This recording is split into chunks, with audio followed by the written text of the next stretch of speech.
Ya, chévere. Entonces ya estamos grabando. Bueno, primero que nada, buenos días nuevamente, Pilar. Buenos días, bienvenida. Bueno, ya conmigo te conoces, pero te presento acá están Renata Infante y Elber Rajuel. Somos compañeros de la carrera de Derecho eh, en la Universidad Tecnológica del Perú, como te comentaba por correo, y pues ahora queremos hacerte una pequeña entrevista, ¿no? En función de temas de coyuntura en un periodo de septiembre-octubre. Pero antes nos gustaría que, si bien es cierto, ya te conozco, pero me gustaría saber un poco más de ti para que puedan comentárselo a mis compañeros, para que ellos también puedan saber, ¿no? ¿Quién eres, de dónde Perfecto, vienes, dónde estás, ¿no? Eso. perfecto. Y yo soy Pilar Arroyo, de una familia muy extensa, 13 hermanos, 7 hombres, 6 mujeres. Uno murió con el COVID, lamentablemente. Trabajo en el Instituto Bartolomé de las Casas desde el año 1985. Estudié sociología en San Marcos, pero en realidad desde el año 2000 me especialicé en análisis de coyuntura, que significa análisis del momento actual, ¿no? Y cada mes eh, digitalmente tengo dos producciones que son gratuitas. Una es análisis de coyuntura que comenta lo que pasó en el país el mes anterior y el otro se llama Boletín de la Exclusión al Reconocimiento, que lo que hace es toca temas más estructurales del país, ¿no? Eh, Madre de familia, de dos niñas, abuela de dos, perdón, de tres hombres. ¿Qué más? Tú dirás, Carol, el interrogatorio. Bueno, estás en el IBC y aparte del IBC estás en algún otro lado ahora. Bueno, lo que hago es, doy muchas charlas, ya sea por Zoom o personal. Por ejemplo, el 1 de diciembre voy a estar en Jaén, ¿no es cierto? Charlas sobre la realidad también, a nivel económico, social y político. Esa es mi especialidad. Bien, perfecto. No sé si los compañeros quieren tal vez también presentarse, decir así una cuestión bien chiquita, dónde están y qué hacen como para entrar en el círculo de confianza también. Buenos días, les saludo a la señorita Renata Infante Apolo. Soy estudiante del segundo ciclo de Derecho, ¿no? Ah, Soy técnica en lo que es en la Policía Nacional del Perú. Y acá estamos junto con Carol, se ha coordinado esto para tener una entrevista con usted, señora Pilar. Hola, ¿qué tal? Buenos días, mi nombre es Elber Rugel Valdivieso. Eh, Sigo la carrera de Derecho como segunda especialidad. Actualmente soy ingeniero industrial. Me he desarrollado en el ámbito de hidrocarburos, pero actualmente manejo un negocio familiar. Eh, es un placer realmente poder contactar con usted gracias al compañero Carol y que usted también nos pueda dar un alcance mucho más general de lo que se está viviendo actualmente en el Perú, ¿no? El agradecimiento total a su persona por el tiempo que nos está dedicando. De nada, más bien les voy a pedir un favor. No me digan usted, señora, y me hacen sentir más vieja de lo que soy. Pilar, nada más, yo también les voy a decir Carol, él, Renata. ¿De acuerdo? Ok, sí. Bueno, Pilar, cuéntanos. Entonces, a ver, como para poder ordenarnos un poco, nos decías tú que haces este análisis tanto económico, político y social, y es justamente lo que estamos queriendo ver ahora. Eh, Coméntanos en el término, en el área social, ¿no? A nivel Perú, entre estos meses, septiembre y octubre, ¿cuál ha sido la problemática más grande, más álgida que pudiste haber identificado en estos 2 meses? Bueno, ahí tendríamos que diferenciar entre lo que es, digamos, la protesta social, que Ujú. realmente ha amainado mucho. El fuerte fue el 7 de diciembre del 2022 al 7 de marzo del 2023, y de las condiciones sociales de la población. Lo que se ha visto en los meses que ustedes están analizando, septiembre, octubre, es que hay una agudización muy fuerte en las condiciones de vida de la población, sobre todo en el tema alimentación. Han salido varios informes que señalan que el 51% de familias está teniendo serios problemas para poder mantener sus niveles alimenticios de antes, ¿no? Algunos, digamos, están teniendo lo que se llama una inseguridad alimenticia moderada. Eso significa que estás reemplazando proteínas por carbohidratos o que estás comiendo menos, ¿no? Y otros están con una inseguridad alimentaria muy aguda, ¿no? Porque han pasado días en los cuales no han podido tener las tres comidas. Eso en realidad es una vergüenza en el país, porque nosotros somos un país con una gran biodiversidad y por lo tanto con una gran oferta de alimentos y somos una potencia pesquera. Entonces, el problema se origina porque la gente ha caído sus ingresos, ¿no? Y también por una mala gestión gubernamental. Esta crisis política que arrastramos del 2016 con cambios de ministros cada 3 meses, cuando el promedio antes era cada 18 meses, está afectando la capacidad del Estado de actuar para atender las necesidades de la población.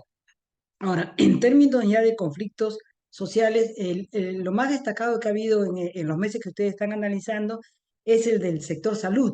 Habrán ustedes escuchado que han habido varias paralizaciones de los diversos gremios del sector salud. No se ha paralizado todo el sector porque el sector salud está muy dividido. Aquí están los médicos, aquí están los enfermeros, aquí están los tecnólogos, aquí están las obstetrices, pero sí hay serios reclamos del sector salud justamente para aumento de ingresos, ¿no? Pero digamos, conflictos sociales a nivel nacional no hay a nivel local, han aumentado, sí, considerablemente, ¿no? Pero como digo, no a nivel nacional. Y justamente, a ver, tú has identificado dos temas. Uno es el tema alimenticio y otro es el tema de salud, que es lo que ha habido con mayor frecuencia, ¿no? Pero en el tema de seguridad alimentaria, ¿tú crees que es una justificante el hecho de que nos falte el tema de producción? O sea, hemos tenido problemas en producción y esto debido a temas de lluvias, falta de políticas por parte del Estado para que asegurar ciertos productos, etcétera, ¿no? ¿Es esa la verdadera justificación o hay algo más allí? Bueno, es verdad, ¿no?, que la mala gestión del gobierno anterior de Castillo, que no fue incapaz de comprar los fertilizantes y el fenómeno natural el ciclón Yaku y el Niño Costero han influido en la disponibilidad de alimentos. Eso es cierto, es decir, sabemos que ha habido lluvias torrenciales en el norte y una sequía muy importante, no solo en la Sierra Sur, sino también en la Amazonía, sobre todo en la Amazonía Baja, ¿ya? Pero no es que no haya alimentos. Si tú vas a los mercados, no sé cómo será en San Martín, pero en Lima los alimentos están. El problema es que han subido tanto que la gente no tiene el dinero para comprarlos, ¿no? Y es ahí donde debería entrar el Estado. Ustedes son muy jóvenes, yo ya abuela, ¿no? Pero, por ejemplo, en la época del señor Velasco Alvarado, 1968, cuando ustedes no eran ni proyecto, ¿no? El gobierno puso el kilo de pescado a un sol y puso camionetas del Estado que iban a los mercados y te lo vendían a un sol, ¿no? Es decir, el Estado tiene que preocuparse porque los alimentos lleguen a las familias, ¿no? A pesar de que las familias disminuyan sus ingresos.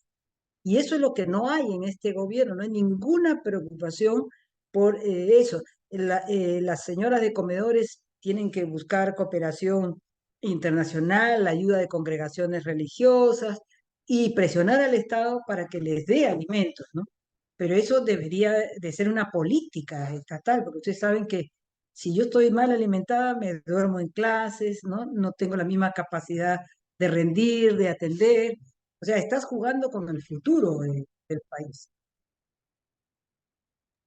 Sí, efectivamente. Es decir, no sé si es una cuestión como que muy particular, muy individual, pero en, en, en esto último que decías, ¿no? Del Estado ponía o te vendía a precios muy accesibles ciertas cosas en el gobierno Pero yo veía, por ejemplo, la promoción de este alcalde de Comas, ¿no? Que decía, bueno, yo te voy a vender el pollo a 10 soles el kilo, ¿no? ven aquí que acá está más barato y lo está promoviendo, asumiendo la municipalidad. Eh, ¿Es posible que el resto de municipalidades puedan hacer algo similar? O sea, qué tan permitido está para ellos? Porque también hay una justificación de estamos amañatados, los procesos no nos permiten, hay mucha burocracia, en fin. Mira, a mí nunca me ha gustado hablar de lo que no conozco. No conozco la gestión municipal. No podría, por lo tanto, decir qué márgenes tienen para actuar a este nivel, ¿no? Por eso yo te hablo más del gobierno central, que eso sí conozco y sé que tienen posibilidades de abaratar los alimentos, ¿no? Ya sea, digamos, reduciendo el espacio de comercialización, porque tú sabes que los que se llevan la parte más gruesa son los comerciantes, ¿no? Porque al productor le pagan poquísimo, pero al consumidor llega como 4 o 5 veces más el precio. Entonces, una labor de los gobiernos es eh, acercar a productores y a consumidores y con eso disminuyes el precio.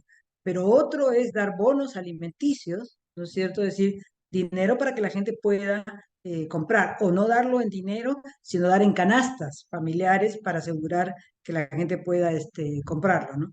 Pero no ves tú en las autoridades centrales iniciativas para afrontar la grave, porque es grave, que la mitad de la población tenga problemas para alimentarse. En un país rico en producción agrícola y pesquera, ¿no es cierto? Es absurdo y habla más bien de la inacción de las autoridades que dejan todo al mercado. Recuerda que estamos en un modelo de organización económica en la cual es el mercado, es decir, la relación entre los que compran y los que venden, lo que define todo. Y eso en situaciones actuales no resiste, pues no es justificable, ¿no? Porque, como digo, no sé en San Martín, pero por lo menos en muchos lugares del Perú hay un serio problema de acceso a los alimentos, que antes no había, ¿te das cuenta? Ese es el tema, que antes no había. Ujú. Bien. El segundo punto que mencionabas era el tema de salud, ¿no? Mencionabas que ha habido varias... ¿Sí? ¿Se me escucha? Un poquito más alto porque por acá pasa mucho micro y hace bulla. Ya, perfecto. Ujú. El segundo tema que mencionabas era el tema de salud, ¿no? Es decir, ha habido muchas protestas, no en salud en general, pero sí muchas protestas por sectores que, entre otras cosas, pedían mejoras salariales.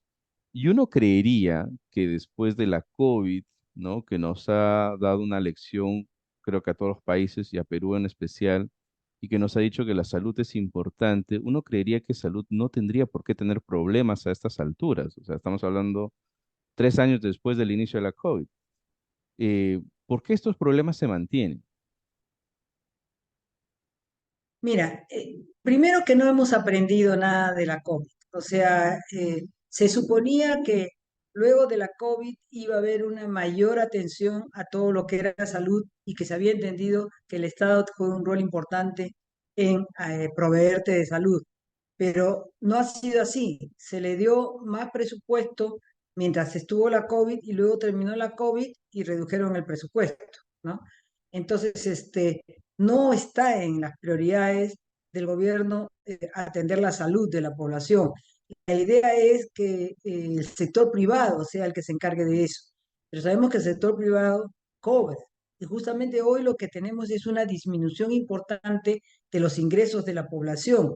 Por lo tanto, y además sumado a un aumento muy grande de los precios. Recuerda que en el 2022 hemos tenido una inflación muy alta de 8,9% anual, cuando en los últimos 20 años la inflación nuestra no pasaba del 3%. Ese ha sido el promedio de los últimos 20 años. Y la inflación en alimentos fue muchísimo mayor, bordeó el 15%. Entonces tienes gente que tiene menos ingresos, ¿no? Pero precios más altos. Y eso también incluye el costo de la salud, ¿no? Y entonces allí pasa lo de siempre. Un economista de derecha norteamericano que ya murió, de una institución norteamericana muy importante que se llama el MIT, que es Massachusetts Institute of Technology, decía que las decisiones en una sociedad se toman en función de la fuerza social que tenga cada sector. Y hoy la población está desorganizada, ¿no es cierto? Entonces, la capacidad de presión de la población para que se atiendan sus necesidades está muy reducida. Luego, con el perdón de Renata, nada personal, la respuesta del actual gobierno a las protestas populares ha sido brutal, ¿no? Por eso es que Dina no, ningún presidente quiere reunirse con ella, ¿no? Porque ante una protesta de la población, el ejército dispara a matar y la policía también dispara a matar, ¿no? Cuando a nivel mundial las protestas no se reprimen así. Justo cuando nosotros estábamos protestando, en Francia, país desarrollado, hubo una protesta muy grande. Quemaron municipios, quemaron autos y invadieron el aeropuerto más importante de Francia, que es el Charles de Gaulle, que vendría a ser acá como que se invade el Jorge Chávez, ¿ya? Muertos, cero. Detenidos, como 200. Porque eso es lo que se hace, es decir, ¿no? Se detiene, se juzga, se sanciona, pero no se mata. Aquí se mata. Entonces la población tiene muy claro que hoy salir a protestar para que exigir mejor salud, ¿no? Tener alimentos puede costarte la vida. Entonces hay menos disposición a hacerlo, ¿no?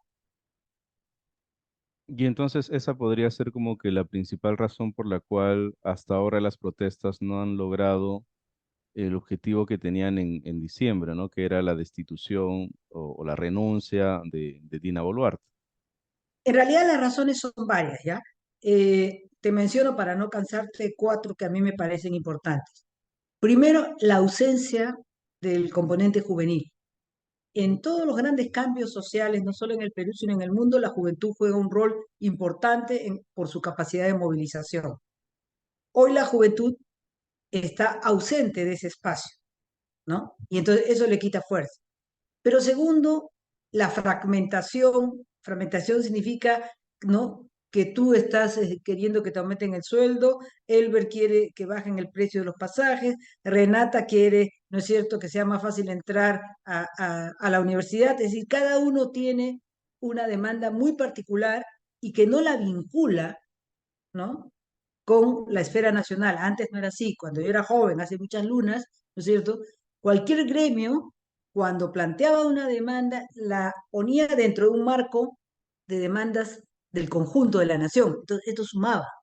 Hoy no, hoy cada uno pide lo suyo, ¿no? Incluso en las protestas del 7 de diciembre al 7 de marzo, mientras la mayoría decía, ¿no? Renuncia de Dina, cierre de Congreso, nuevas elecciones, y ahí todos estaban de acuerdo. Había otros que decían que vuelva Castillo, y ahí otros no estaban de acuerdo, ¿no es cierto? O Asamblea Constituyente, y ahí otros tampoco estaban de acuerdo, ¿no?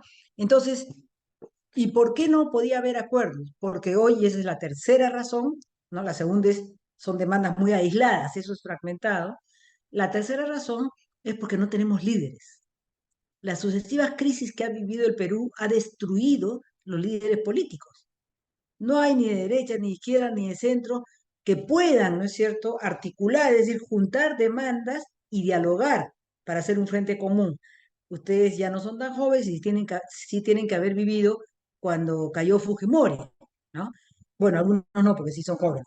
Pero cuando cayó Fujimori, Toledo en ese momento emerge como el líder que concentra la demanda principal, que es cambio, ¿no?, de Fujimori por corrupción, por fraude, y permite agrupar, juntar y dar el cambio.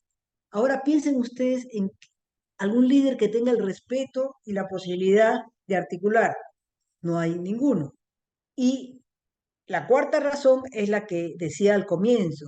La población tiene miedo, porque no solo pierden la vida, sino otros quedan heridos. Hay gente que ha quedado parapléjica, ¿no es cierto?, sin ningún apoyo para recuperarte. Y luego la fiscalía, el bloque que tenemos en el poder, ¿no es cierto?, lo que ha hecho ha abierto procesos de investigación por terrorismo a todos aquellos que llegaron heridos a cualquier centro de salud y a todos aquellos que fueron detenidos. Y entonces, pues, hoy protestar tiene un riesgo muy grande. Yo te cuento la anécdota de una amiga que participó en las protestas en Urubamba, Cusco, en este periodo 7 de diciembre a 7 de marzo, y cuando iban a haber otras protestas en julio, la mamá comenta en la casa, bueno, vamos a volver ahí. Y el niño de 7 años le dice, no, mamá, no vamos más, porque matan, ¿no? Entonces, si el niño de 7 años había entendido bien el mensaje, ya te imaginas, pues la gente adulta lo entiende mejor, ¿no? Para mí el mensaje es, bueno, yo tengo gente que cuidar, mejor no me arriesgo. No es que no quiera ir, sino que sé lo que puede costar. Esas serían las 4 razones por las cuales yo creo que hoy la gente no protesta. Renata creo que quiere participar, Sí, Renata. Caro. Bueno, sí, con relación a eso de las protestas, ¿no? Yo sí tuve, ¿no? Puedo hablar. Yo estuve en Virú, en Trujillo, en el año 2020, en diciembre, ¿no? Que estaba solicitando que el señor Ñuco Merino salga del cargo, ¿no? Ahí hubo los cambios cuando Vizcarra, Ñuco, todo eso, ¿no? La población misma, ¿no? Está bien, todos podemos proceder, ellos tienen, ¿no? Ese derecho de una protesta pacífica, Ujú. sí, es muy bien, pero ellos, y yo sí lo certifico, lo que hacían eran tirarles piedras a los policías. Y es más, ahora el acceso al tránsito, ¿qué hacen ellos? Bloqueaban con llantas, quemaban las llantas. ¿Y qué hacían nosotros? O sea, los tratábamos de sacarnos, que se retiren para que dejen el libre tránsito y atrás de nosotros venía el ejército a recoger todo eso, las llantas quemadas, las piedras. No tiraban piedras con clavos, todo. Yo incluso yo sí le decía, pero si quieren, pero hagan tranquilo, griten todo, ¿no? O sea, con carteles, ¿no? Eso es normal. Pero tirar, ¿qué culpa tenemos nosotros de que a veces los mismos ciudadanos, cuando hay las elecciones, no verifican bien o no leen, o por ejemplo, no saben elegir, ¿no? En las votaciones por un buen presidente, que todos, bueno, ¿no? En las épocas de campañas electorales, siempre pintan pajaritos en el aire y al final de la hora no es nada, ¿no? Y lamentablemente, como siempre le he dicho, la policía es la línea delgadita entre el gobierno y la sociedad. Eso es lo que, bueno, ¿no? Lo que usted estaba hablando, que ahora sí, actualmente, cuando ha pasado eso de las protestas, si no hay policías, incluso militares, que hacen mal uso del arma de fuego o mal uso de los gases lacrimógenos. Eso es lo que estaba por, ¿no? De lo que yo había vivido experiencia propia. Una cosa sobre lo que tú dices, Renata, y te agradezco tu intervención. Mira, en toda protesta social tú vas a encontrar 5 actores, es decir, 5 tipos de comportamiento, ¿ya? Tú tienes gente que desde el Estado, ¿no? Y la Policía Nacional es parte del Estado también, ¿no es cierto? Tiene la idea que las protestas no tienen justificación y que la gente que protesta en realidad es porque hay agitadores detrás, ¿no es cierto? Y la gente que va es carne de cañón porque la han convencido, es ignorante, etcétera, etcétera. Y para esta gente que hay en el Estado, pero también en la sociedad, la gente de pensamiento que se llama conservador o de derecha, la única forma de funcionar con las protestas, ¿no es cierto?, es con todo el peso de la ley, escarmentarlos para que así no vuelvan a protestar. Y eso genera violencia. ¿Por qué? Porque la idea de allí es, no hay problemas, hay gente problemática. Entonces démosle duro a la gente problemática y se acaba el asunto. Pero también hay en la sociedad lo que tú dices. Gente que lamentablemente se ha convencido, y hay muchos estudios que te confirman esto, que la única forma en que te escuchen es quemando llantas, tirando piedras, eh, digamos, parando el tránsito. Y eso está mal. Y eso también genera violencia. Pero eso también es asusado por los medios de comunicación. Yo recuerdo en Ancas, una vez que estábamos discutiendo el problema de una laguna importante allá, ¿no es cierto? Que yo les decía protesten, pero de forma pacífica. Y ellos me decían, pero Pilar, los mismos periodistas vienen y dicen, pero quémense algo, pues, porque si no hay acción, en la redacción no van a dar pase a la noticia. Y eso también genera violencia. Y luego tenemos lo que se llama los violentistas profesionales. ¿Quiénes son? Los etnocaceristas, ¿no? Estos del grupo de Antauro Humala. Los rezagos de Sendero Luminoso, ¿no? Eh, y pueden ser, si estás en zona cocalera, los narcotraficantes, si estás en zona de minería ilegal, los mineros ilegales, que ellos no provocan las protestas, pero apenas hay una, van, ¿no es cierto? Como a la miel, ¿para qué? Para azuzar el conflicto. ¿Por qué? Porque eso les conviene a sus posibilidades. Estos tres actores los vas a encontrar en todo conflicto social. ¿Cuál debería ser la labor de la policía? Para eso la policía tiene inteligencia policial, ¿no? Ubicar a estos sectores violentistas, ¿no? Sobre todo en el caso 2 y el caso 3, aislarlos y ya está. Pero ¿qué es lo que hace la policía? Toma como un conjunto a todos los que protestan, ¿no? Es decir, no hace esta fina labor. Y más bien, y eso sí te lo digo porque yo lo he vivido en manifestaciones que he ido, a veces infiltra gente de policía de civil para que sea la que provoque, para poder entonces justificar la reacción violenta de la policía. Decía que habían 5 sujetos, luego hay 2 más. Unos que quieren manifestarse pacíficamente. Y en las últimas protestas, la misma Defensoría del Pueblo reconoció que de las 1000 y pico protestas que habían habido, solo el 13% habían sido violentas. La mayoría habían sido pacíficas. Porque la mayoría de la población está convencida de lo que tú dices, Renata, es decir, de que la protesta es legítima, pero siempre y cuando sea pacífica.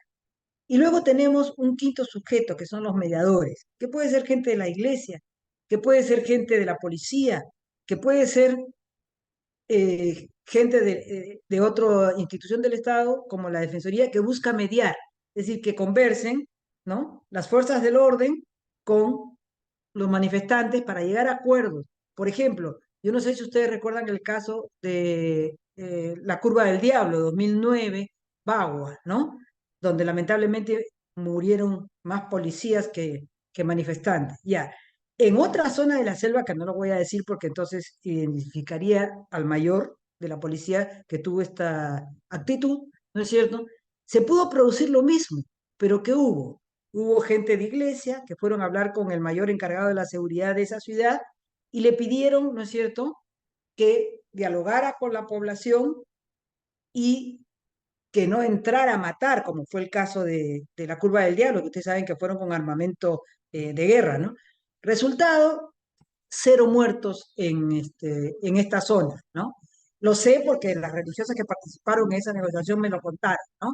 Eh, entonces, o no sé si tú conoces, por ser parte del cuerpo policial, Renata, el caso del general de Moquegua, que cuando Alan García, en una protesta que había del pueblo de Moquegua, porque el canon no le estaban dando lo que le correspondía, Alan García le dice al general, métale bala, y el general se niega a meterle bala, ¿no? Y la cosa se resolvió pacíficamente. Claro que Alan, ¿no?, destituyó al general, ¿no? Pero o sea, a lo que voy es, siempre en toda actividad donde hay protestas, la posibilidad de que la violencia se desencadene está. ¿Qué es lo que hace que no se desencadene?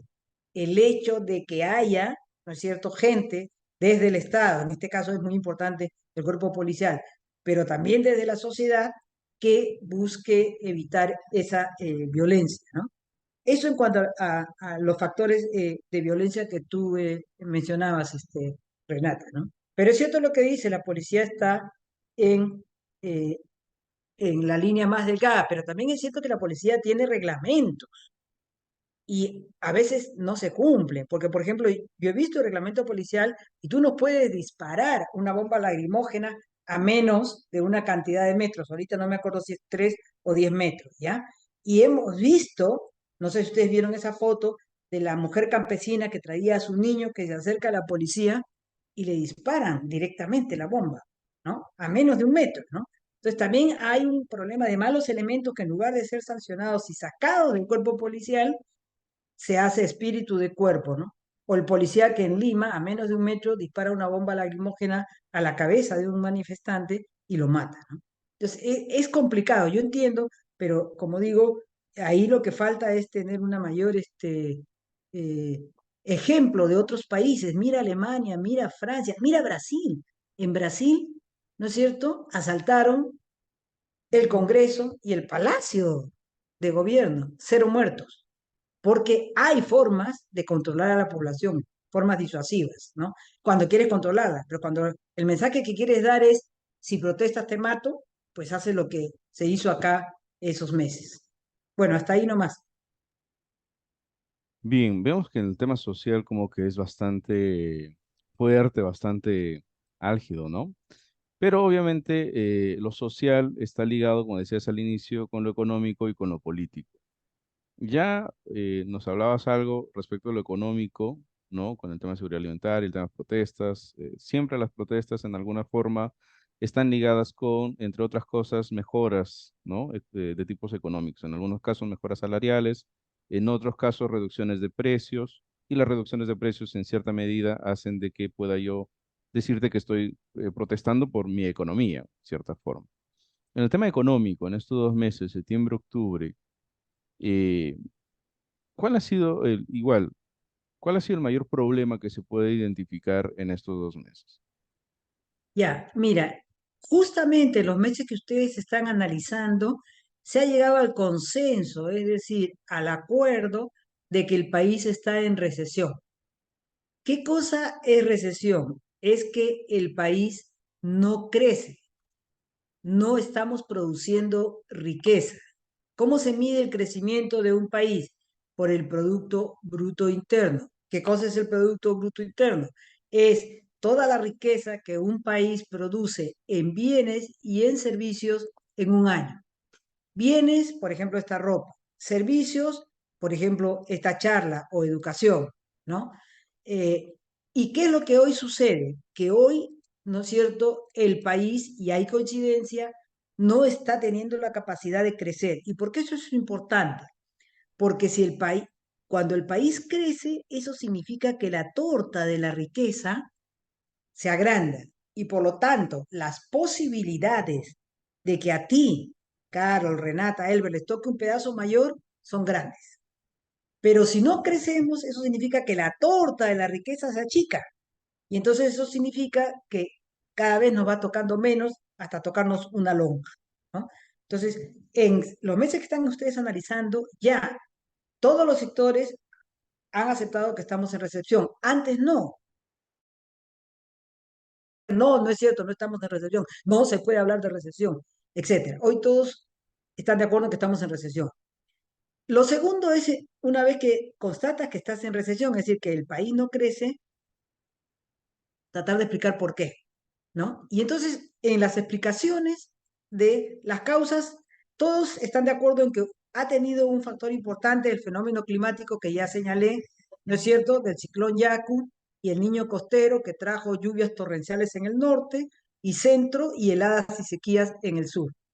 Pero otra causa importante, ¿no es cierto?, que se señala también, tiene que ver con las protestas sociales, pero ahí la discusión es qué tanto afectaron las protestas sociales. Los empresarios y la gente de derecha te va a decir mucho y la gente de izquierda del pueblo te va a decir no tanto porque eso fueron solo diciembre, enero, febrero, no fue más. Una tercera causa que se señala es la gran inestabilidad política. ¿Por qué? Porque las inversiones no son inversiones que, digamos, yo decido ahora invertir y mañana ya tengo mi resultado. Las inversiones requieren una maduración. Y entonces tú tienes que saber qué gobierno tengo, qué piensa ese gobierno sobre el sector en el cual yo estoy invirtiendo, si esas normas se van a mantener o no. Pero si has tenido desde el 2016 a la fecha 6 presidentes, ¿no es cierto? Pues hay una gran inestabilidad que no te permite conocer cuáles son las reglas de juego, ¿no?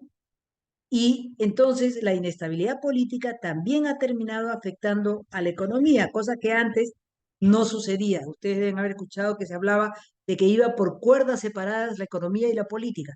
La economía podía ir bien aunque la política fuera mal. Bueno, eso se acabó, ¿no?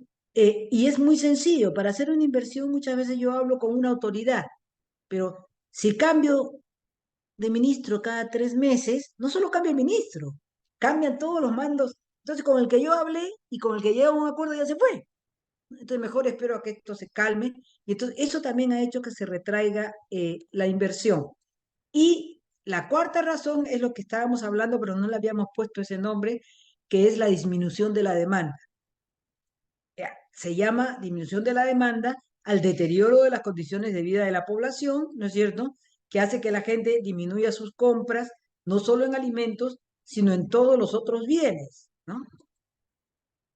Hay acuerdo, como les digo, en que estos son los factores principales, pero hay desacuerdo en otros factores. Por ejemplo, un economista que ha sido presidente del Banco Central de Reserva, ¿no es cierto? Que ahorita no me acuerdo su nombre, pero ya me voy a acordar, señala que esta recesión en realidad comenzó el último trimestre del año pasado, es decir, antes de que entrara Dina, y comenzó porque el Banco Central de Reserva subió mucho la tasa de interés.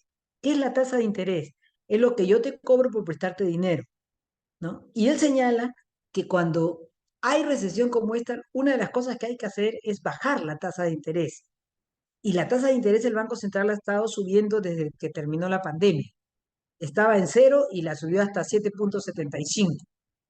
Ha habido dos pequeñas bajadas hasta 7. ¿Por qué es importante la tasa de interés? Porque eso es el costo del dinero. Si yo soy emprendedor, ¿no es cierto? Elber entenderá mejor esto porque dice que tiene empresa, ¿no? Y voy al banco a endeudarme, no es lo mismo pues que me cobren, ¿no? Un sol por cada sol que me presten a que me cobren 7 soles por cada sol que me prestan. Entonces, de repente ya mi negocio no es rentable, ¿no? Entonces, hay esas razones que explican por qué estamos en recesión. Y lo que hay mucha discusión, y ahí sí hay una total diferencia de opinión, es en cómo salimos de esto. El empresariado tiene su diagnóstico. Todas las cosas que yo te acabo de señalar han hecho perder la confianza empresarial. ¿Cómo salimos de la recesión? Recuperando la confianza empresarial. ¿Cómo se recupera la confianza empresarial? No cobrando más impuestos, es más, incluso dando algunas exoneraciones de impuestos, ¿no? Eh, Disminuyendo las normas ambientales, ¿no? Porque tienen un costo económico, disminuyendo, ¿no? Las normas laborales, ¿no? Porque según ellos les cuesta mucho contratar un trabajador y reactivando los grandes proyectos, sobre todo los proyectos mineros. Esa es la propuesta empresarial y que están presionando mucho. Por ejemplo, no sé si ustedes recuerdan que por una protesta que hubo en el gobierno de Sagasti, se cambió la ley agraria por la cual las agroexportadoras contratan trabajadores. Se le dieron algunos beneficios a los trabajadores. Bien, los empresarios dicen sí, para salir de la recesión hay que volver a la ley agraria anterior, es decir, hay que quitarle esos beneficios a los trabajadores. Esa es la posición de la derecha, y a eso suman el gobierno debe gastar menos, debe ajustarse a los cinturones, ¿no? Desde la posición progresista de izquierda hay otra propuesta para salir. ¿Por qué? Porque ellos dicen el problema no está en la oferta. ¿La oferta quién es? Los empresarios que producen bienes.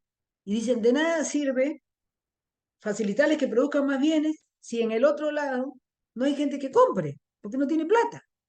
Lo que hay que hacer, dicen ellos, es atender a la demanda. Es decir, poner plata en los bolsillos de la gente. Porque si la gente comienza a comprar, ¿no es cierto? Al empresario se le va a agotar la mercancía que produjo y va a producir más. Y al producir más, ¿no es cierto? Va a contratar más gente. Y así se va a reactivar, va a volver a funcionar la economía del país. Y entonces, en su propuesta hay dos ideas básicas. Primero, bajar la tasa de interés, como en la crisis anterior que tuvimos, que se bajó a cero. Y segundo, que el Estado amplíe su déficit fiscal. ¿Qué cosa es el déficit fiscal? Me explico. El Estado recauda, por decir, 10.000 millones de soles al año. Ya. Si gasta 11.000 millones, tiene un déficit fiscal de 1.000 millones, ¿no es cierto? Ya. La norma hoy es que el Estado no debe tener un déficit fiscal mayor del 2,5% del Producto Bruto Interno, es decir, de todo lo que se produce en un año. Estos de la izquierda lo que están diciendo es hay que aumentar el déficit fiscal, ¿no es cierto?, en 2 puntos para que el Estado gaste más, ¿no?, reactivando la economía. Y dicen algo en lo cual sí todos están de acuerdo, porque el Estado tiene recursos. ¿no? ¿Por qué? Porque tenemos reservas, tenemos la deuda externa más baja de la región, etcétera, etcétera, ¿no? Pero esta posición, los medios de comunicación la bloquean, no la dan a conocer, y la que se va imponiendo poco a poco es la primera que señalé, es decir, la propuesta empresarial, ¿no? Pero hoy la recesión es un serio problema en el país y justamente los meses que ustedes están analizando, septiembre y octubre, son los 2 meses donde esto sucedió, ¿no? Sí, efectivamente, es decir, a mí no sé si estoy bien o mal, pero esta propuesta de la izquierda me suena un poco peligrosa, ¿no? Es decir,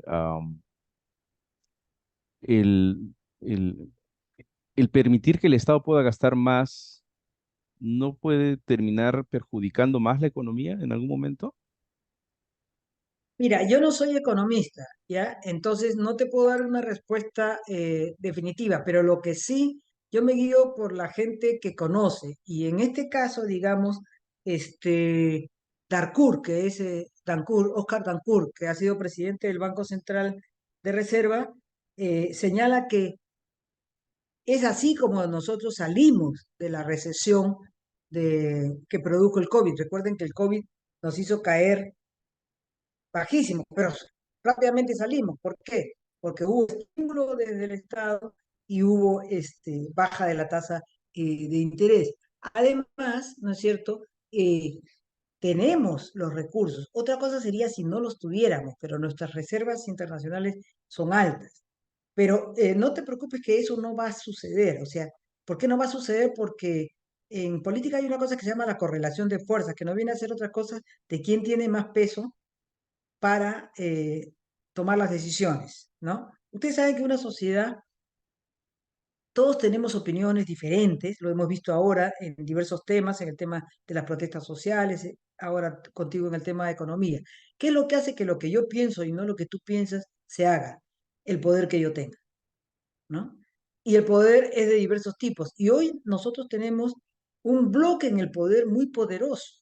Miren ustedes, poder político está altamente concentrado en el bloque en el poder. Forman parte de este bloque en el poder el Congreso, el Ejecutivo, el Tribunal Constitucional, la Fiscalía de la Nación, el presidente del Poder Judicial. Entonces, el bloque en el poder que debe decidir cómo salir de la recesión concentra casi todo el poder político. Poder económico. Sabemos que eso lo tienen los empresarios, las grandes organismos financieros internacionales y lo da el dinero. ¿Quién tiene eso hoy? El bloque en el poder. Poder militar. ¿Qué te da el poder militar? Las armas, ¿no es cierto? Fuerzas Armadas y Policía Nacional. Forman hoy parte del bloque en el poder. Dina está gastando la mayor cantidad de dinero, ¿no? Que sea de los últimos 40 años en el Perú en armamento, le ha dado plata a la Marina, al Ejército, a la aviación y a la policía, ¿no? Además de darle bonos por matar a la gente, como fue a comienzos de año. Es decir, los tiene también a todos de su parte. Entonces, estamos hablando de un bloque en el poder que tiene poder militar, poder económico, poder político. ¿Cuál es el otro poder? El de las ideas, el poder ideológico. Y tú tienes a todos los medios de comunicación, ¿no es cierto? Apuntalando esta idea básica a nivel económico, ¿no? Lo único que no tienen es el poder social. ¿Qué da el poder social? La capacidad de la población de organizarse, hoy día está desorganizada, de movilizarse, hemos visto que no se está movilizando, y de actuar en redes, hemos visto que está fragmentada, ¿no es cierto? Entonces, el bloque en el poder tiene poder político, económico, ideológico y social, perdón, y militar. Entonces, es muy fuerte. Entonces, ese bloque el que está decidiendo qué se hace y qué no se hace con el país, ¿no? Ahora, el problema es que en realidad ellos no tienen una visión de país, sino cada uno tiene sus propios intereses. ¿Cuál es el interés de la Fiscalía de la Nación? ¿No es cierto? Mantenerse en el poder para cubrir a los suyos. Acuérdense que la fiscal lo primero que hizo cuando entró fue sacar a la encargada de investigar a su hermana que estaba haciendo investigada por haber liberado narcotraficantes a cambio de pagos. O sea, ahí te indica el factor mafioso. El Congreso, hemos visto el, el tipo de congresistas que tenemos, otra sarta de mafiosos. Entonces, el bloque en el poder, las Fuerzas Armadas, ¿qué es lo que quieren? Porque les interesa que le den para armamento, ¿no? Porque es conocido que es allí donde se dan los mayores enriquecimientos. Se sabe, por ejemplo, que hay oficiales que compran puestos en determinadas zonas porque saben que ahí se pueden enriquecer, etc. Entonces, estamos con un bloque que tiene intereses particulares, pero que todos coinciden en lucrar del Estado. Entonces, ese bloque fortísimo es el que va a decidir el asunto de la recesión. No este sector de progresista o de izquierda que te digo que está planteando lo otro. Yo te lo presentaba solo porque uno cuando analiza tiene que ver el conjunto, ¿no? Porque si no, no estás viendo toda la realidad. No, no solo puedes ver lo que tú simpatizas o lo que tú no simpatizas, que ver el conjunto, ¿no? Pero por eso no te preocupes. Posibilidades que simplemente lo que dice Oscar Dancourt, no hay ninguna. Ujú. Sí, y bueno, ya estabas adelantando un poco al tema político, ¿no? Es decir, este último análisis de la correlación de poderes y estos tipos de poderes eh, nos están dando un poco de luces de cómo se ha ido manejando la política a nivel de gobierno en estos meses. ¿Hay algo más que se puede añadir a lo que tú has mencionado en estos 2 meses? Bueno, sí, una cosa que es muy importante y es que estamos a punto de pasar de un gobierno autoritario a un gobierno dictatorial. Y esto se va a lograr si es que logran destituir a los 7 miembros de la Junta Nacional de Justicia. ¿Por qué la Junta Nacional de Justicia es importante? Ustedes saben que tiene dos funciones básicas. Una, nombrar y destituir a jueces y fiscales, ¿ya? Y cada cierto tiempo los evalúa. Y la segunda es nombrar al jefe del Jurado Nacional de Elecciones y de la OMPE. Jurado Nacional de Elecciones y OMPE son los que garantizan, ¿no es cierto?, las elecciones limpias y transparentes. Entonces, este bloque en el poder ha ido copando, es decir, tomando el control de casi todas las instituciones, Defensoría, Tribunal Constitucional, etcétera. Y entonces hoy están en el afán de tirarse abajo la Junta Nacional de Justicia. A nivel internacional, ¿no es cierto?, han llamado la atención al Perú, señalando que la democracia se basa en el equilibrio de poderes, es decir, en que el poder judicial es autónomo, el poder electoral es autónomo, el ejecutivo es autónomo, el Congreso es autónomo, ¿no? Y que si se rompe ese equilibrio de poderes, ¿no es cierto?, entonces ya no hay democracia. Hoy el Congreso tiene sometido al Ejecutivo, ¿no? También el Congreso tiene sometido, ¿no es cierto?, a casi todo el Poder Judicial, ¿no? Ustedes saben que ustedes son estudiantes de abogados, el sistema judicial peruano tiene 6 instituciones, pero las más importantes son la Fiscalía y la Junta Nacional, perdón, son tres las importantes, la Fiscalía, la Junta Nacional de Justicia y el Tribunal Constitucional. Y prácticamente los maneja, ¿no?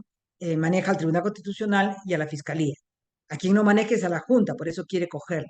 Ese sería, digamos, el último asalto que permitiría concentrar todo el poder y tener una dictadura. Por eso es que a nivel internacional han habido pronunciamientos hasta de Naciones Unidas insistiendo en que se respete la autonomía de la Junta Nacional de Justicia, porque además se les quiere destituir por cosas absurdas. Ustedes están estudiando abogacía, miren la ley orgánica, todo, no hay sustento para votarlos. ¿Por qué los quieren votar? Hay 3 razones fundamentales. Y con esto termina el punto para no cansar, ¿no? Primero, porque el bloque del poder es una alianza y en esa alianza está la fiscal Benavides y el Congreso, ¿no? Y la Junta está investigando a la fiscal Benavides por 4 causas, ¿no? Una, porque ha estado hostigando y cambiando a los fiscales encargados de casos importantísimos de corrupción, Vela, Domingo Pérez, Marita Barreta, etcétera. Dos, porque cambió al día siguiente que entró a Bersabe Revilla, que estaba investigando a su hermana, ¿no?, por coimas recibidas del narcotráfico. Tres, porque recibió una condecoración de alguien que está siendo investigado por la Fiscalía por lavado de activos, que es el actual alcalde de Lima. Recuerden que está prohibida los fiscales de recibir cualquier cosa de gente que está siendo investigada por la fiscalía, ¿no? Y cuarto, por sus tesis, ¿no? De alas peruanas que volaron. Entonces, si destituyen a la Junta, ¿no es cierto? Ya Benavides está a salvo. Pero segundo, hay algo más importante, que lo dijo el comercio, insospechable de izquierdista, porque a veces se piensa que son los izquierdistas los que inventan estas cosas. Y es que de los 130 congresistas que hoy tenemos, 49 tienen investigaciones por diversos delitos de la Fiscalía. Entonces, el Congreso salva a la fiscal Benavides de las 4 investigaciones y la fiscal archiva las 49 investigaciones a los congresistas. ¿Ya? Y la tercera es la más seria para nosotros, y es que si destituyen a la Junta Nacional de Justicia, los encargados de nombrar una nueva junta son 7. Y hoy ya el bloque en el poder, este bloque mafioso del que he hablado, controla a 5 de esos. Entonces nombrarían a su antojo al presidente del jurado y la OMPE y controlarían las próximas elecciones, ¿no? Entonces, es por eso que justamente en septiembre, ¿no? Si quieren, luego te mando, yo en mi análisis de coyuntura de agosto hablo de la crisis económica y en septiembre hablo justamente de este problema en la Junta Nacional de Justicia. En octubre lo que he hablado es de la inseguridad ciudadana, ¿no? Si logran destituir a la Junta Nacional de Justicia, realmente ya concentran todo el poder y ya estamos en una dictadura, se acabó la democracia, ¿no? Entonces, si quieres, en términos de momento político, el país estamos en un momento muy delicado. La pena que la población está totalmente ausente, porque esta cosa de la Junta Nacional de Justicia le parece lío de blanco, chino avanzado, no tiene nada que ver conmigo. Y además recordemos, no sé si será el caso de San Martín, pero yo he viajado mucho por el Perú con mis charlas, la justicia siempre ha sido eh, corrupta y agresiva con el pobre, con el pueblo. Entonces, en general, la gente no tiene ninguna simpatía por la justicia, ¿no? Entonces, no es un tema que los llame, porque este otro punto de que en realidad lo que se quiere es capturar los organismos electorales para asegurar el triunfo en las elecciones de lo que ellos pongan, no está presente en la discusión porque como controlan los medios de comunicación, ¿no es cierto? No es un tema que se haya ventilado tal. Bien, bien. Solamente Muy bien. para cerrar, y Ujú. perdóname, una última pregunta. Eh, ¿Tú crees que que se avisora un cambio eh, cercano o ya de pronto estamos muy perdidos? Mira, yo siempre digo, yo soy analista, no soy Agatha Liz, entonces es muy difícil, o sea, no soy pitoniza. Es muy difícil eh, decir eso, pero si vemos en función de la historia, no es la primera vez que el Perú está en un momento muy delicado, porque en realidad ahorita nosotros estamos en lo que técnicamente se llama una policrisis. Tenemos crisis económica, tenemos crisis política, no hemos hablado de la crisis medioambiental, ¿no es cierto? Tenemos también una crisis de valores y una gran crisis de inseguridad ciudadana, ¿no? Que ya está rebotando en el mundo.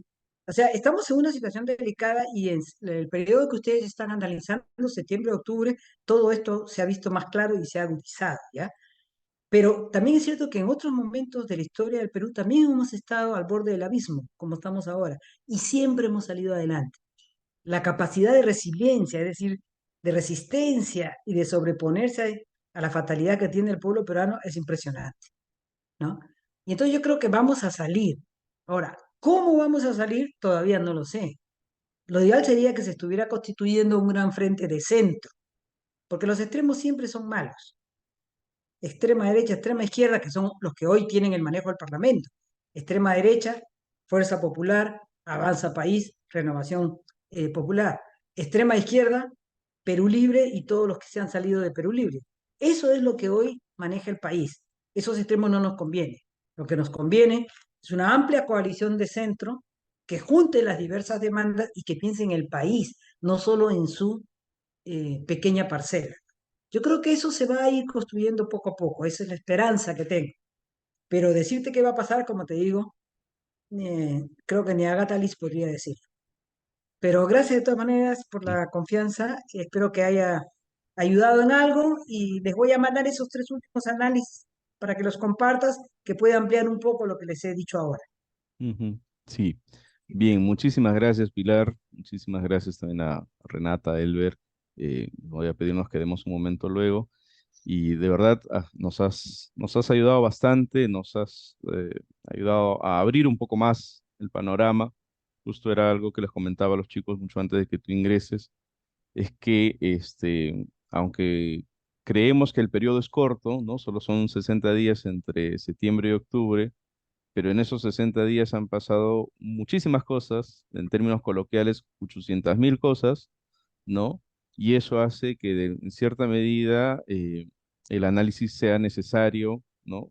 Este, poder enmarcarlo en esos dos espacios. Hemos hablado Mira, ahora que bastante. dices eso, te voy a Sí. mandar también un último PowerPoint que sintetiza estas crisis que te comenté. De repente también les sirve. No tienen que Ujú. usarlo, no tienen que poner mi nombre, saquen de ahí lo que quieran, ¿no? ¿De acuerdo? Y Ya, buena suerte en su perfecto. tarea. Perfecto. Adiós. Muchas gracias. Hasta luego. Gracias De por nada. sus conocimientos impartidos. Me dejó